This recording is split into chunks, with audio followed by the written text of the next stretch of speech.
8억이 살고 있는데 그 사람들이 다 믿음을 주신 게 아니란 말이죠. 믿음의 선물을 우리는 받았습니다. 그 믿음의 선물을 받고 우리는 하루하루를 살아갑니다.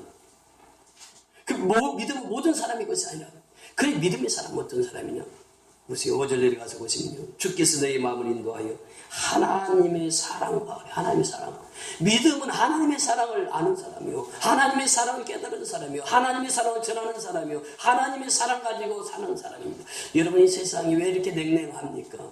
하나님의 사랑이 떠나서 그래요. 하나님의 사랑이 그 심령 속에 불꽃같이 불사르지면 그 사랑 가지고 모든 것이 해결됩니다. 사랑에는 녹아지지 않을 것이 없어요. 그 집사님 기도 속에서도 기도 올렸습니다만 사랑이 제일이에요. 사랑이 없어서 우리가 이렇게 어려움을 당하고 사랑이 없어서 공부합니다. 그러면서 오늘 본문에 6절 내려가서 보세요. 6절 11절 형제들아 우리 주 예수 그리스도의 이름으로 너희를 명하니 게으르게 하고 우리에게서 받은 전통대로 행하지 아니하는 모든 형제에게 떠나라라고 하는 명령. 떠나라. 규모 없이 사는 사람들에게 떠나라. 게으른 자를 떠나라. 하나님께서 원하시는 것은 게으름이 아니에요. 하나님이 원하시는 것은 열심을 품고 주를 섬기는 자들, 그들과 함께하라. 그러려면 게으른 자로부터 떠나라. 예수 밖에 있는 자들로부터 떠나라.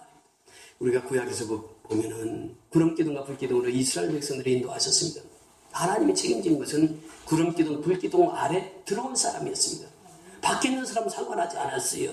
예수님 말씀하십니다. 나는 포도나무요 너희는 가지니 저가 내 안에 내가 저 안에 있으면 이 사람은 과실을 많이 맺나니 나를 떠나서는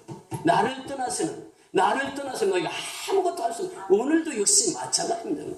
예수 떠나면 아무것도 할 수 없는 것이에요. 예수 떠난 자에게는 떠나라 그 말이에요.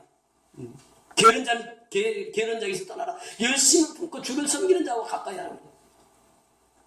주님께서 명하십니다. 우리가 찬송가 가사에도 보면요.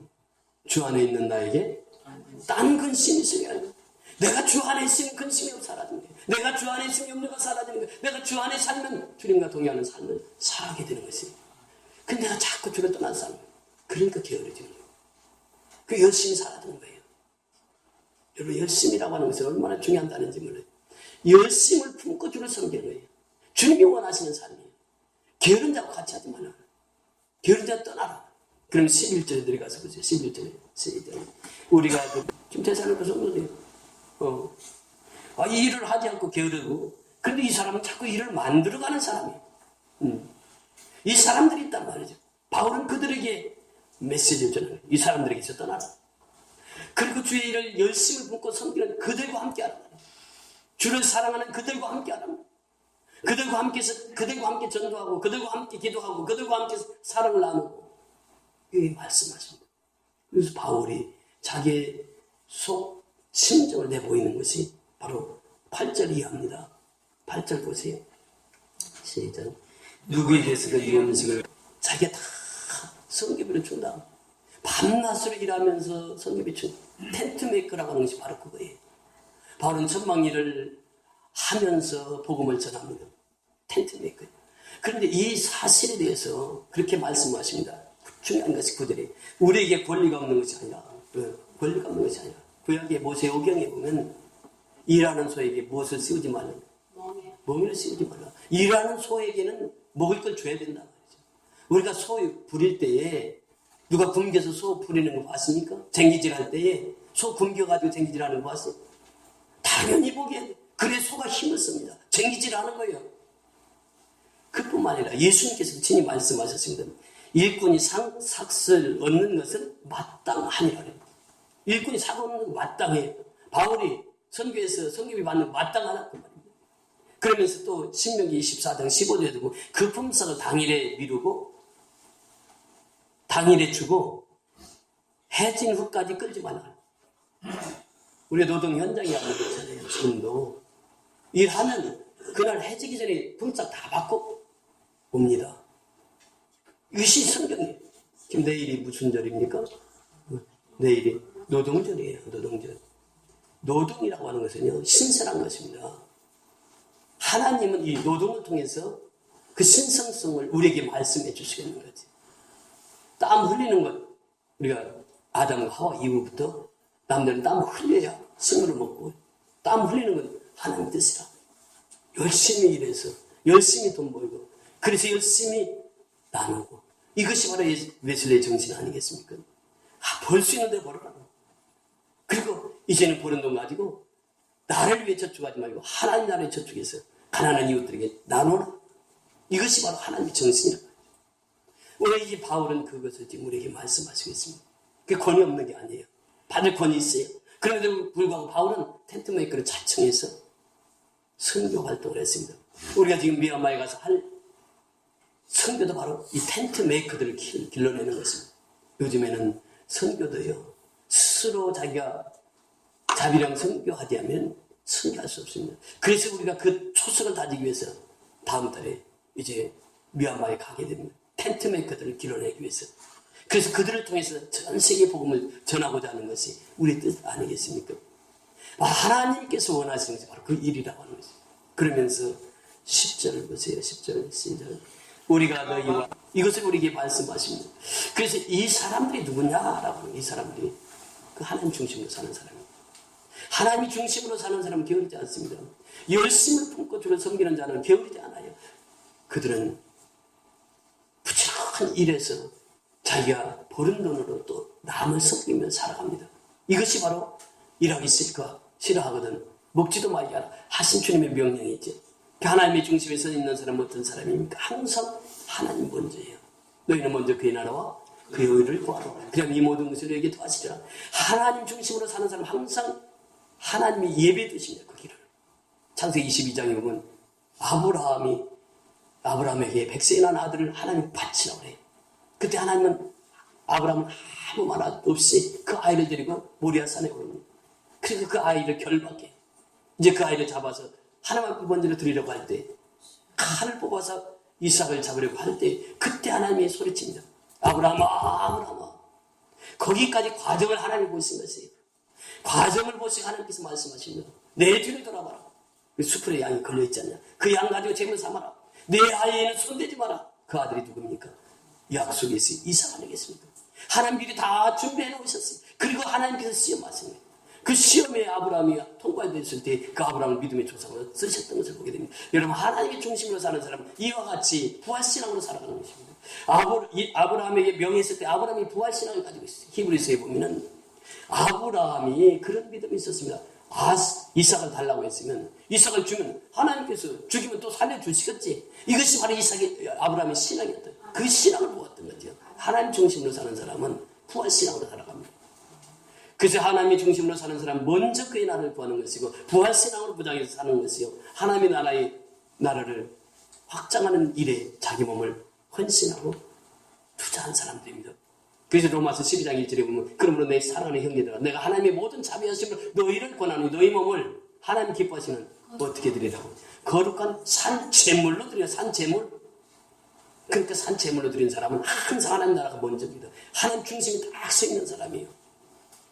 이 사람들을 통해서 하나님은 일하시기를 원하시고, 이 사람을 통해서 하나님은 지금도 일하시고 있다고 하는 것이죠.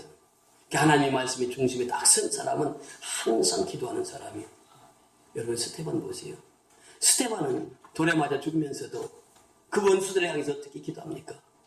저희들이 하는 것을 저희들이 알지 못하오니 주여 저희들을 용서해 주옵소서. 마치 예수님이 십자가에서 기도했던 그 내용을 그대로 스테반 집사가. 그런데 그 과정을 지켜보고 있는 사람이 있었으니 그 청년이 누구였습니까?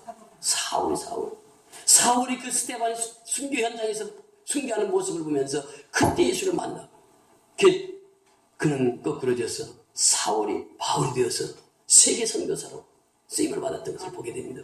여러분, 기도는 이와 같습니다. 기도는 능력입니다. 기도할 때 사람이 변화되고, 기도할 때 하나님의 능력이 임하고, 기도할 때 하나님의 역사가 이루어지는 줄 믿습니다. 그래서 우리가 기도하는 기도가 그렇게 중요한 것이에요.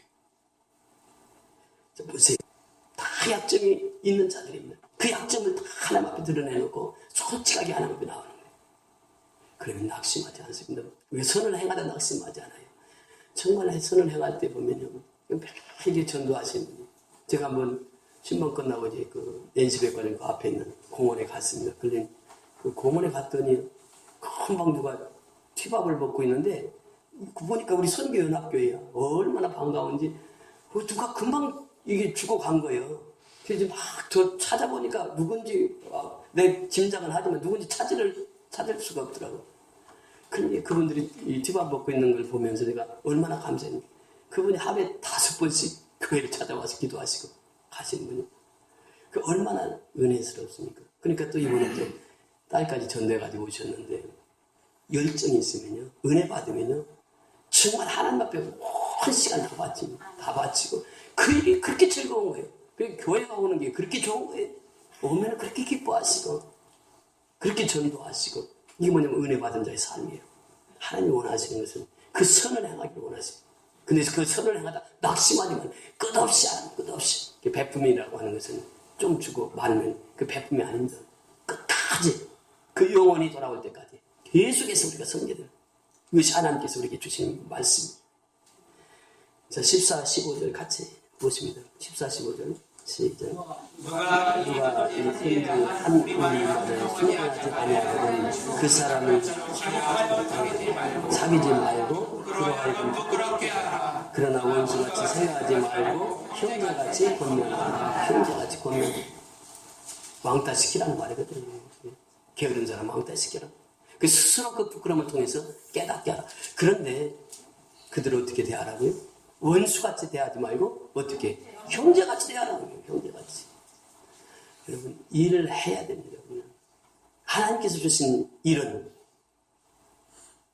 선한 것이.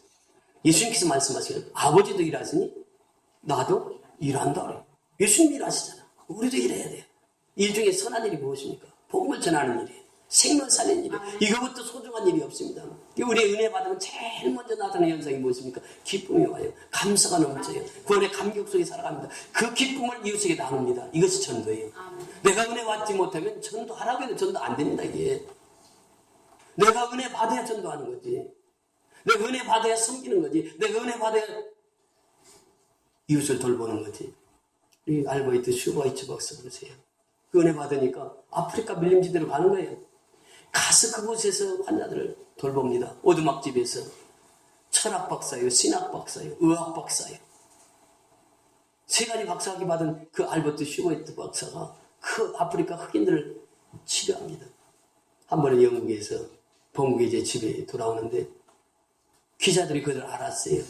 기수열차를 타고 오는데 슈바이트 박사는 유명하니까 당연히 1등칸 탔겠지 하고 1등칸에 내려가서 다 모두 알바이트 슈바이트 박사 보이지 않아요? 2등칸에 갔습니다. 2등칸에도 없습니다.